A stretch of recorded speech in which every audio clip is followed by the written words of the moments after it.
નમસ્કાર મિત્રો, મારી આ ચેનલમાં તમારું સ્વાગત છે। હાલ માયાભાઈ આઈને લઈને એક મોટા સમાચાર સામે આવી રહ્યા છે। ત્યારે મિત્રો આપને જણાવી દઈએ કે ચાલુ ડાયરામાં તબિયત બગડ્યા બાદ માયાભાઈને અમદાવાદની કેડી હોસ્પિટલમાં દાખલ કરાયા હતા।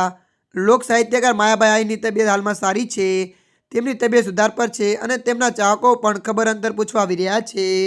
આ ક્રમમાં માયાભાઈના ખાસ દોસ્તદાર કીર્તિદાન ગઢવી તાજેતરમાં લોક સાહિત્યકારમાંથી સંજય લેલાલ ભીખુદાન ગઢવી અને ભાજપ ધારાસભ્ય અર્જુન મોઢવાડિયા માયાભાઈની ખબર કાઢવા માટે કેડી હોસ્પિટલ પહોંચ્યા હતા। કીર્તિદાન ગઢવી અને ભીખુદાન ગઢવીને જોઈને માયાભાઈ ખૂબ જ ખુશ જણાયા હતા। તેઓ હસીને વાત કરતા જોવા મળ્યા હતા।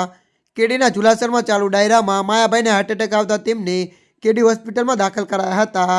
માયાભાઈ આઈની તબિયતને લઈને ડૉક્ટર તેજસ પટેલે ખુલાસો કર્યો છે કે ડૉક્ટર તેજસ પટેલે કહ્યું કે માયાભાઈને રાત્રે લાવ્યા ત્યારે ખાસ ક્રિટિકલ હાર્ટ એટેક વાળી કન્ડિશન હતી અને લગભગ રાતના 12:30 વાગે અમે તેમના પર એન્જિયોપ્લાસ્ટી કરીને સ્ટેન્ટ કર્યું અને જે બ્લોક હતું તે ક્લિયર થઈ ગયું છે અને અત્યારે તેમની તબિયતમાં ખૂબ જ સંતોષકારક સુધારો છે।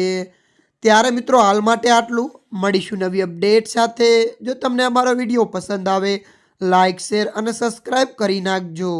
ધન્યવાદ।